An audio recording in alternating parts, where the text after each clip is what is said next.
Namaste to all my viewers. Welcome back to my another video, that is editing. Editing ಅನ್ನು ನಾನು 17ನೇ ಪ್ರಶ್ನೆ ಆಗಿರುತ್ತೆ. Editing 2 mark ಆಗಿರುತ್ತೆ and it is very important and which will get you 2 marks. ಈಸಿಯಾಗಿ ಬರುವಂತಹದ್ದು. ನಿಮಗೆ ಈ ಕಾನ್ಸೆಪ್ಟನ್ನು ಕಲ್ತ್ಕೊಂಡ್ರೆ ಒಂದು 3 ಕಡೆ ಸಹಾಯ ಆಗುತ್ತೆ. ಒಂದು ಆರ್ಟಿಕಲಲ್ಲಿ preposition, then part of speech, then conjunction, then form of verb, ಅಲ್ಲೆಲ್ಲ ಇದೇ ಕಾನ್ಸೆಪ್ಟ್ಸ್ಗಳೇ ಇರೋದು. ಸೊ ಈ ಕಾನ್ಸೆಪ್ಟನ್ನು ನೀವು ಅರ್ಥ ಮಾಡಿಕೊಂಡ್ರೆ ನಿಯರ್ಲಿ 6 ಮಾರ್ಕ್ಸನ್ನು ಕಲಿಬೋದು. ಸ್ಪೆಲ್ಲಿಂಗ್ ಮಿಸ್ಟೇಕು ಅದು ಎಡಿಟಿಂಗಲ್ಲಿ ಮಾತ್ರ ಕೇಳೋದು, ಇದನ್ನೆಲ್ಲ ಅಲ್ಲಿ ಬರುತ್ತೆ. ಇನ್ನು 5, 6, 7, 8ನೇ ಕ್ವಶನಲ್ಲಿ ಬರುತ್ತೆ. ಸ್ಪೆಲ್ಲಿಂಗ್ ಮಿಸ್ಟೇಕ್ ಅಂದರೆ ಏನಿರುತ್ತೆ, ಸಾಮಾನ್ಯವಾಗಿ ನಾವು ಹಳೆ ಕ್ವಶನ್ ಪೇಪರನ್ನು ಅಬ್ಸರ್ವ್ ಮಾಡಿದಾಗ ಸ್ಪೆಲ್ಲಿಂಗ್ ಮಿಸ್ಟೇಕ್ ಕೇಳ್ತಿರೋದು ಹೋಮೋಫೋನ್ಸಲ್ಲಿ. ಎಲ್ಲಿ ಫಾರ್ ಎಕ್ಸಾಂಪಲ್ ಓಲ್ ಪ್ರಿಪ್ರೇಟ್ರಿನಲ್ಲಿ ಕೊಟ್ಟಿದ್ರು ಹೋಲ್ ಅಂತ, ಹೋಲ್ ವರ್ಲ್ಡ್ ಅಂತ ಅರ್ಥ ಆಗಬೇಕಾಗಿತ್ತು. ಆದರೆ ಅಲ್ಲಿ ಓಲ್ ವರ್ಲ್ಡ್ ಹಿಂಗೆ ಕೊಟ್ಟಿದ್ರು. ಅದು ಈ ಹೋಲ್ ಅಂದರೆ ಅರ್ಥ ರಂಧ್ರ, ಇಡೀ ಪ್ರಪಂಚ ಅನ್ನೋದು ಆಗಬೇಕು. ಸೊ ಇದು ತಪ್ಪಾಗಿತ್ತು. ಇದ್ರ ಬದಲಾಗಿ ಇದಕ್ಕೆ ಹೋಮೋಫೋನ್ ಯಾವುದು, WHOLE, ಹೋಲ್ ವರ್ಲ್ಡ್. ಇದು ಉತ್ತರ ಆಗಬೇಕು. ಓಕೆ, ಹೋಲ್ ಎರಡೂ ಒಂದೇ, same pronunciation, but spelling is different, meaning is different. Such words are called homophone. ಒಂದೇ ರೀತಿ ಪ್ರೊನೌನ್ಸ್ ಮಾಡ್ತೀವಿ, ಆದರೆ ಸ್ಪೆಲ್ಲಿಂಗ್ ಬೇರೆ ಇರುತ್ತೆ, ಮೀನಿಂಗು ಬೇರೆ ಇರುತ್ತೆ. ಅಂಥವಕ್ಕೆ ಹೋಮೋಫೋನ್ ಅಂತ ಕರಿತೀವಿ. ಸಾಮಾನ್ಯವಾಗಿ ನೀವು ಹೋಮೋಫೋನಲ್ಲೇ ಸ್ಪೆಲ್ಲಿಂಗ್ ಮಿಸ್ಟೇಕನ್ನು ಹುಡುಕಿ. ಓಕೆ, ಈ ರೀತಿ ತುಂಬ ಎಕ್ಸಾಂಪಲ್ಸ್ ಇದ್ದಾವೆ, ಅದನ್ನು ನೋಡ್ಕೊಂಡೋಗಿ. ಅದರದ್ದೇ ಸಪ್ರೇಟ್ ವಿಡಿಯೋ ಹಾಕ್ತೀನಿ. ತುಂಬ ವರ್ಡ್ಸ್ ಇದ್ದಾವೆ ಹೋಮೋಫೋನ್ಸು. ನಾನು ಸದ್ಯಕ್ಕೆ ನಿಮ್ಗೆ ಅರ್ಥ ಆಗಲಿ ಹೇಗೆ ಸ್ಪೆಲ್ಲಿಂಗ್ ಮಿಸ್ಟೇಕ್ ಬರುತ್ತೆ ಅನ್ನೋದಕ್ಕೆ ಹೇಳ್ತಾ ಇದ್ದೀನಿ. Next verb to be corrected. ಸಾಮಾನ್ಯವಾಗಿ verb mistake to be corrected ಅಂತ ಕೇಳ್ತಾರೆ. ಸಾಮಾನ್ಯವಾಗಿ ಕೊಡುವಂತಹ ವಾಕ್ಯ ಸೆಂಟೆನ್ಸು ಪಾಸ್ಟ್ ಟೆನ್ಸಲ್ಲಿ ಇರುತ್ತೆ. ಹಾಗಾಗಿ ನೀವು ನೋಡಿ ಯಾವ ವರ್ಬ್ ಪಾಸ್ಟ್ ಟೆನ್ಸ್, ಅದು ಪ್ರೆಸೆಂಟ್ ಟೆನ್ಸಲ್ಲಿ ಕೊಟ್ಟಿರ್ತಾರೆ, ನೀವು ಪಾಸ್ಟ್ ಟೆನ್ಸಿಗೆ ಚೇಂಜ್ ಮಾಡಬೇಕು. ಸೇ ಫಾರ್ ಎಕ್ಸಾಂಪಲ್ ಕ್ರೌಚ್ ಅಂತ ಅಷ್ಟೇ ಕೊಟ್ಟಿರ್ತಾರೆ. ಸ್ವಾಮಿ ಕ್ರೌಚ್ಡ್ ಅಂಡರ್ ದ ಬೆಂಚ್, ಕ್ರೌಚ್ಡ್ ಆಗಬೇಕು, ಕ್ರೌಚ್ಡ್ ಪಾಸ್ಟ್ ಟೆನ್ಸ್ ಆಗಬೇಕು. ಸಾಮಾನ್ಯವಾಗಿ ಪಾಸ್ಟ್ ಟೆನ್ಸಿಗೆ ಕೇಳ್ತಾರೆ. ಸಮ್ಟೈಮ್ಸ್ ಪ್ರೆಸೆಂಟ್ ಸಿಂಪಲಲ್ಲೂ ಕೇಳೋ ಚಾನ್ಸಸ್ ಇದೆ. Next article to be used. ಎಲ್ಲೋ ಒಂದು ಕಡೆ ಅವರೇ ಕೊಟ್ಬಿಟ್ಟಿರ್ತಾರೆ. ಏನಂತ, ಸೇ ಫಾರ್ ಎಕ್ಸಾಂಪಲ್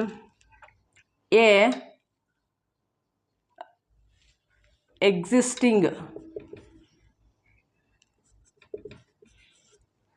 ಈ ಥರ ಕೊಟ್ಬಿಟ್ಟಿರ್ತಾರೆ, ಏನು ಅಂಡರ್ಲೈನ್ ಮಾಡಿರಲ್ಲ. ಬಟ್ ಇಲ್ಲಿ ಏನಾಗಬೇಕು, ಆ್ಯನ್ ಎಕ್ಸಿಸ್ಟಿಂಗ್ ಅನ್ನೋದು ಆಗಬೇಕು ಆನ್ಸರ್. ಆ್ಯನ್ ಎಕ್ಸಿಸ್ಟಿಂಗ್ ಅಂತ ಮಾಡಬೇಕು, ಇದು ಕರೆಕ್ಟ್ ಮಾಡಬೇಕು. ಅಥವಾ ಆ್ಯನ್ ಕಂಟ್ರಿ ಕೊಟ್ಬಿಟ್ಟಿರ್ತಾರೆ, ಅಲ್ಲಿ ಆ್ಯನ್ ಕಂಟ್ರಿ ರಾಂಗು, ಎ ಕಂಟ್ರಿಯನ್ನು ಬರಿಬೇಕಾಗತ್ತೆ. ಸಾಮಾನ್ಯ ಆ್ಯನಲ್ಲೇ ಜಾಸ್ತಿ ಆಟ ಆಡ್ತಾರೆ, ನೋಡ್ಕೊಳ್ಳಿ. Adverbial mistake. ಅಡ್ವರ್ಬ್ಸ್ ಅಂದರೆ, adverb is a word which modifies the meaning of a verb, an adjective or an adverb itself.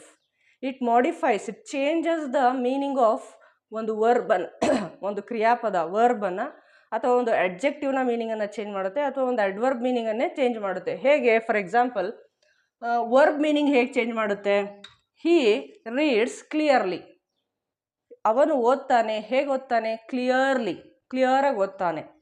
ಅಥವಾ very sweet water, very sweet water, sweet water.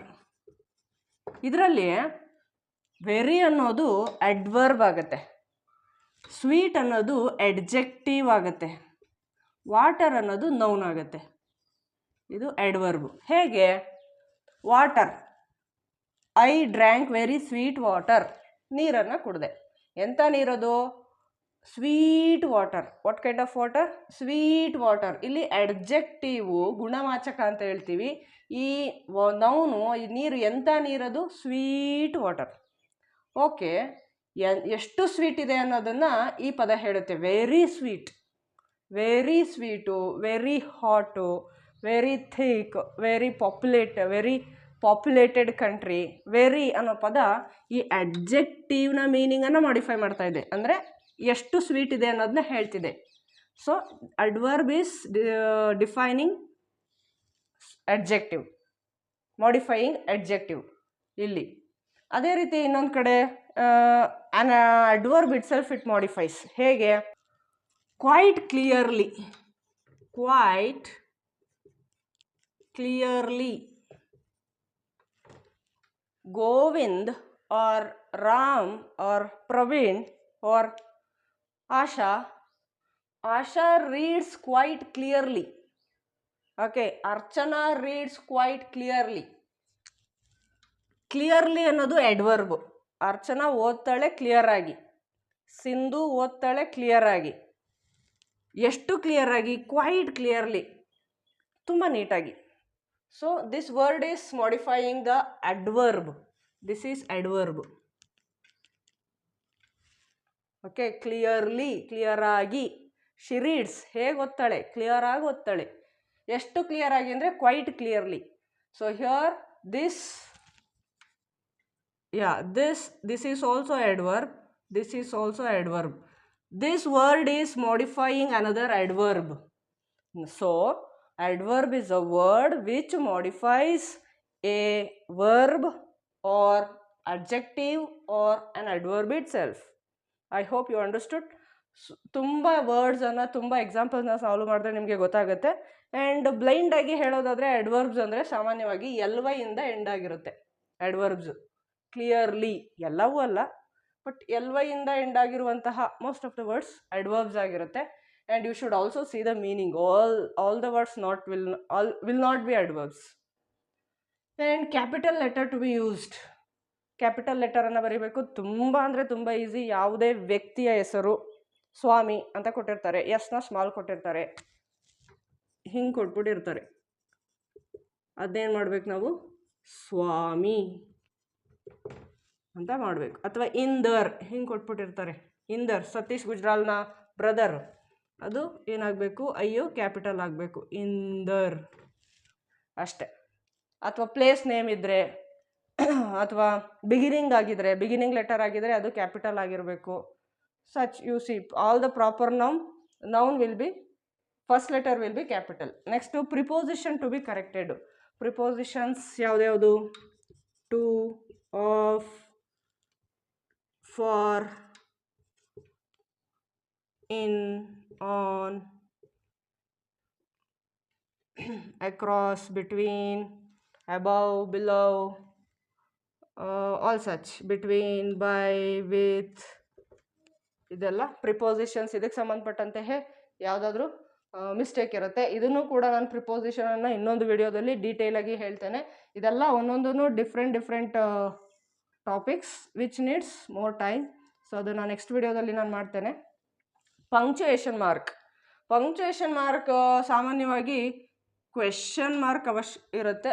Y WH ಕ್ವೆಶನಿಂದ ಶುರುವಾದರೆ question mark, full stop, comma ಏನು ಜಾಸ್ತಿ ಕೇಳಲ್ಲ, but still, ಅಥವಾ double inverted comma ಅಥವಾ exclamatory sentence, ಇವುಗಳಲ್ಲಿರುತ್ತೆ. ತುಂಬ rare, ಇತ್ತೀಚೆಗೆ ಕೇಳ್ತಾ ಇಲ್ಲ, ಹಿಂದೆ ಕೇಳ್ತಾಯಿದ್ರು. ಈಗ ಶುರು ಮಾಡೋಣ ಒಂದೊಂದಾಗಿ. ನಾನು ಫಸ್ಟಿಗೆ ಪ್ರೀವಿಯಸ್ ಇಯರ್ ಕ್ವೆಶ್ಚನ್ ಪೇಪರ್ಸನ್ನೇ ತೊಗೊಂಡು ಸಾಲ್ವ್ ಮಾಡ್ತಾಯಿದ್ದೀನಿ. ಫಸ್ಟ್ ಕ್ವೆಶ್ಚನ್ ತೊಗೊಂಡಿದ್ದೀನಿ ನಾನು. ಇದನ್ನು 2016ರಲ್ಲಿ ಕೇಳಿರುವಂತಹ ಪ್ರಶ್ನೆ, 2016ನಲ್ಲಿ. Capital to be used, capital, ಇನ್ನೊಂದು ಆರ್ಟಿಕಲ್, ಇನ್ನೊಂದು ವರ್ಬಲ್ ಮಿಸ್ಟೇಕ್, ಲಿಂಕಿಂಗ್ ವರ್ಡ್ ಅಥವಾ ಕಂಜಂಕ್ಷನ್. ಲಿಂಕಿಂಗ್ ವರ್ಡ್ ನೋಡಿ, ಈ ರೀತಿ 4 ಮಿಸ್ಟೇಕ್ಸ್ಗಳನ್ನು ಕೊಟ್ಟು ಕಂಡುಹಿಡಿರಿ ಅಂತ ಹೇಳ್ತಾಯಿದ್ರು. ಬನ್ನಿ ಶುರು ಮಾಡೋಣ. ಕ್ಯಾಪಿಟಲ್ ಹುಡ್ಕೊಳ್ಳೋಣ. ಯಾವುದೋ ಒಂದು ಪದ ಕ್ಯಾಪಿಟಲ್ ಲೆಟರ್ ಆಗಬೇಕು. There had been a accident. ಓದ್ತಿದ್ದಂಗೆ ನಿಮಗೆ ಜೋರಾಗಿ ಗೊತ್ತಾಗ್ಬಿಡುತ್ತೆ, ಜೋರಾಗಿ ಓದ್ತಾ ಇದ್ದಂಗೆ ಏನೋ ಮಿಸ್ಟೇಕ್ ಇದೆ ಅನ್ನಿಸ್ತಾ ಇದೆ. ಆಮೇಲೆ ಬರೋಣ. Accident when he vent hiking with his father and brother Inder. ತನ್ನ ಬ್ರದರ್ ಇಂದರ್, ನೋಡಿ ಅವನ ಬ್ರದರ್ ಹೆಸರು ಇಂದರ್. ಸೊ ಇಲ್ಲಿ ಸಿಕ್ತಲ್ವಾ? ಯಾವುದಾಗಬೇಕಾಗಾದ್ರೆ ಇಲ್ಲಿ ಆನ್ಸರ್ ನೀವು ಬರಿಬೇಕಾದ್ರೆ ಆನ್ಸರ್ ಎ ಇಂದರ್ ಹೀಗೆ ಬರೆದು ಐ ಕ್ಯಾಪಿಟಲ್ ಮಾಡಿ ಹೀಗೆ ಬರಿಬೇಕು. Next article to be corrected. ಆರ್ಟಿಕಲ್ಗೆ ಸಂಬಂಧಪಟ್ಟಂಗೆ ಅವರೇ ಕೊಟ್ಬಿಟ್ಟಿರ್ತಾರೆ, ರಾಂಗಾಗಿ ಕೊಟ್ಟಿರ್ತಾರೆ. ಆರ್ಟಿಕಲ್ಸ್ ಎಲ್ಲಿದೆ? ಎ ಇದೆ. Went hiking with his for brother in there, a ಇದೆ. ಓಕೆ, ಎ ಆಕ್ಸಿಡೆಂಟ್ ಕರೆಕ್ಟಾ? ತಪ್ಪು.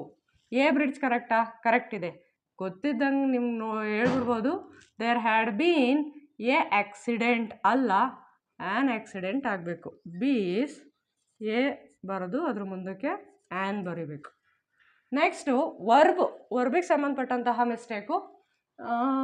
There had been an accident when he vent hiking with his father and brother in there they was ಅಲ್ಲ, plural ಇದೆ ಇಲ್ಲೂ, they plural ಇದೆ, ಇದೇನಾಗಬೇಕು? Were ಆಗಬೇಕು. So were, was ಇರೋದು ವೇರ್ ಆಗಬೇಕು. ನೆಕ್ಸ್ಟು ಲಿಂಕಿಂಗ್ ವರ್ಡು ಕಂಜಂಕ್ಷನ್ ಸರಿ ಹೋಗಬೇಕು. They were crossing a bridge who was old. A bridge who ಅನ್ನೋದು ಸರಿ ಹೋಗಲ್ಲ, ಎ ಬ್ರಿಡ್ಜು ವಿಚ್ ಆಗಬೇಕಿದು, ಯಾಕೆಂದರೆ ಇದು ವಸ್ತು, ಹೂ ಅಂದರೆ ವ್ಯಕ್ತಿಗೆ ಬರೋದು. ಸೊ ಇಲ್ಲಿ ಡಿ ಏನಾಗಬೇಕು? ಹೂ ಇರೋದು ವಿಚ್ ಆಗಬೇಕು. Which was old.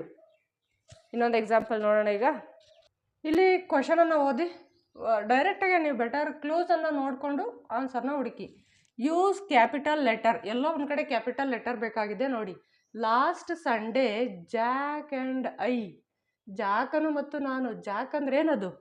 It's a name of person. ಸಿಕ್ಕೋಯ್ತು. ಹೇಗೆ ಆನ್ಸರ್? ಜಾಕ್ ಬರೆದು ಅದು ಜೆ ಕ್ಯಾಪಿಟಲ್ ಆಗಬೇಕು, ಜಾಕ್ ಅಷ್ಟೇ. Verbal mistake. Jack and I went to the beach when we arrived we thought it was going to rained. Past ಟೆನ್ಸಲ್ಲಿದೆ. It was going to rained ಅಲ್ಲ, to plus verb ಇರಬೇಕು. Verb base ಫಾರ್ಮಲ್ಲಿ ಇರಬೇಕು. ಇನ್ಫಿನಿಟಿವಲ್ಲಿ ಬರೀತೀರಾ ನೋಡಿ, use infinitive ಅಂತ. To plus verb ಇರಬೇಕಲ್ಲಿ. ವರ್ಬು ಪ್ರೆಸೆಂಟ್ ಫಾರ್ಮಲ್ಲಿ ಇರಬೇಕು, ಬೇಸ್ ಫಾರ್ಮಲ್ಲಿ. ಆದರೆ ಇದು ಪಾಸ್ಟ್ ಟೆನ್ಸಲ್ಲಿ ಐತೆ. ಸೊ ಟು ರೈನ್ಡ್ ಅಲ್ಲ, to rain. We thought it was going to rain, luckily the sky cleared up. Past ಟೆನ್ಸಲ್ಲಿದೆ, ಆದರೆ ಇದು ಇನ್ಫಿನಿಟಿವ್ ಆಗಿರೋದ್ರಿಂದ to rain, to go, to bring, to ask, to buy, ಆ ರೀತಿ ವರ್ಬ್ಸು ಬರಬೇಕದು. ಟು ಪ್ಲಸ್ ಇನ್ಫಿನಿಟಿವ್ ಹಾಗೆ infinitive ಆ ರೀತಿ ಬರಬೇಕು.